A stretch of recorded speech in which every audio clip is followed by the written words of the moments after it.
started in when we retirement from the workforce, so that's when I started to show an interest in bowls as a sport other than I'd played football back in my football career. So who introduced you, or did you know someone at the club already? No, I was a field officer and I knew a lot of the suppliers were present day bowlers at the time. Really, I sort of went along and learnt as I tried to improve myself.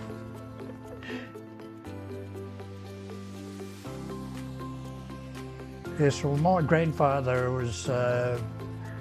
came out from Scotland, and their sons selected a farm in the Tongala area, and that's we've been here ever since. So how many years would that encapsulate? That'd be in total probably 100 years in total. So similar to the Tongala Bowling Club? Yes. Oh yes, there was quite a few friends that were playing, and some enjoyed it and some didn't.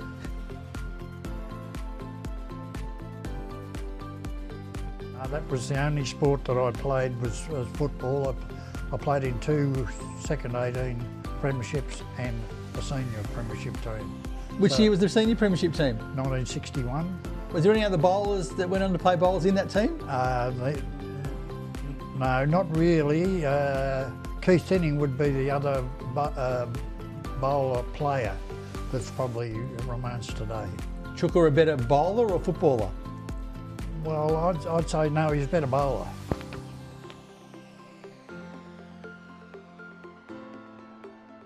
No, I've had 3 daughters and none of those are into bowling. Well, I was on the committee prior to that, and that was the lead up to the procedure of being president. With my wife agreeing to go secretary at the same time, so we were both in there together at the one time. And sometimes that was good and sometimes it wasn't so good. Did you hold any other positions within the community of executive roles, or was that your first step into presidency? As in greenkeeper, and I used to do a lot of work around the grounds.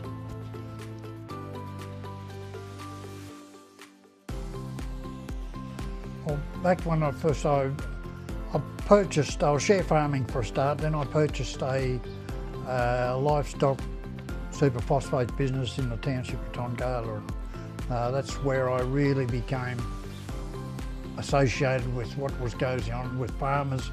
I knew nearly every farmer in the district.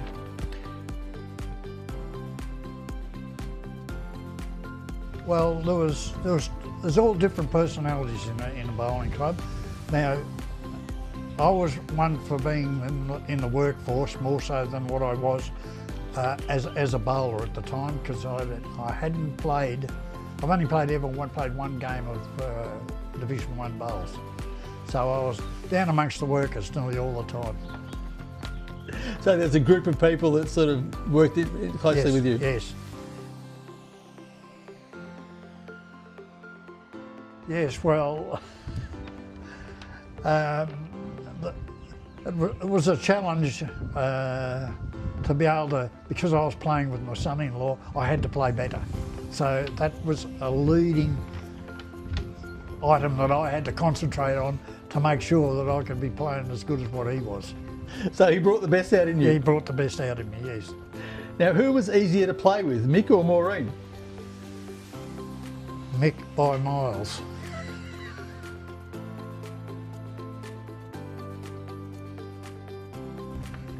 No. I played Division 2 throughout my career, and that was the only one premiership side that I was a president.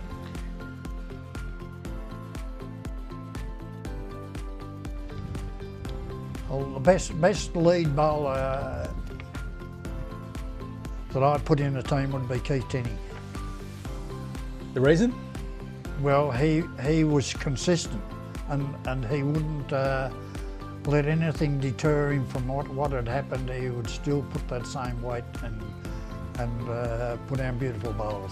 At second, who would you have? Well, I'd put his brother in as second because Jeff Tinning was a good bowler as well, so what one couldn't do, the other one would. Third? Yes. Third, well, I'd probably put Des Purdy, I'd say, probably at the time when he was at the club, he was a very consistent bowler. Now, it's a really tough one for the skips role. Yeah, skips role, well, I've got to put the son-in-law in there, which may not sound right, but really he is a real good skipper.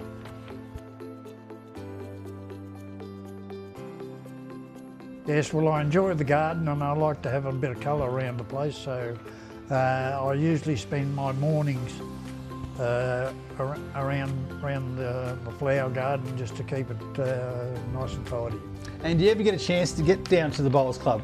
Yes, every Friday night I try to get to the Bowls Club, unless there's a family turnout on, so I go back there on a Friday night to keep up with what's going on at the club. And what did it mean when you were made a life member of the club, and what was the background behind being made that? Because it's very elite at the moment. There's only 24 names on that list. Yes, well, at the time that I was there working around the greens, we had a major overhaul with the greens. We converted them from Wagga Cooch to Tiff Dwarf, and we also replaced all the ditches, and I put Tower Sows over there working there, getting that in, and that sort of kicked it off anyway, I would think. Were you a better president or lawn bowler? I've been a better president, I'd say. Who were your right-hand men, the great volunteers? You only had to have a couple that you feel as they were there for you that whole time. Well, any of the Tinning families have been great workers around the club, like, and Jeff is still doing that today. Like, he's unbelievable. He's 90 years of age, but he still works around the club and does voluntary work there, and not being asked to do it. One great memory from those years. It might be a grand final, win a club title, or which one stands out? Well, to watch what happened during the grand final was the best thing, where we were 4 down and our third put down a bowl that cleaned out the bowls, and then we won the game. That was really the highlight of the grand final day. Do you remember making your speech? Did you make a speech at the end of it, or? Oh yes, we went back and opened the club up, and it went on most of that night. Give me a sentence that describes the Tongala community. Tongala community is a very mixed community with a small gathering of really good friends and long-serving members. Now, if you weren't living in Tongala, where do you think you would be living? What would be your dream lifestyle? Well, I've been a fisherman all my life, so I would imagine I'd love to live on the river. Makes sense.